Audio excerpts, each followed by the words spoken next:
Another bad day at the DMV. For the third time in just 3 months, driver services offices across the state had to turn people away as they showed up to get a real ID. And pay attention, because this is something the federal government will soon require that you have if you want to use your driver's license as your ID when you fly. News Channel 5's Jason Lamb tells us what caused the problem this time and what the DMV says it's doing to stop the delays.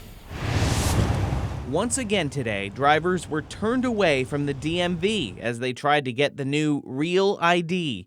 But this time, the state says the system failure wasn't with them, but with a nationwide network that connects together DMVs from across the country. Millions of Tennesseans will be going to driver services this year to get their Real ID so they can use it to fly starting in October. We want to do everything that we can to make it as easy for them as we can.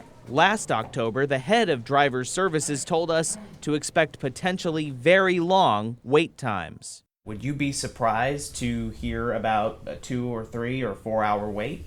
You know, it's strictly based on what the volume is, but I think that is possible because that's what we're seeing in other states. But since then, driver services says it's hired 55 full-time and 30 part-time employees to deal with the increased volume. It's asking for 80 more, and it's currently looking for companies to help streamline the Real ID process.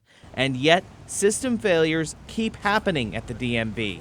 This was the scene when they had to turn away drivers last time, just last month. Take a lot of work to do to get here. Takes gas to get here, and then you get here and the system is down. What they need to do is just shut the door. Something. That's awful. Meanwhile, the state says it's doing what it can to try and stop the stoppages. Jason Lamb, News Channel 5.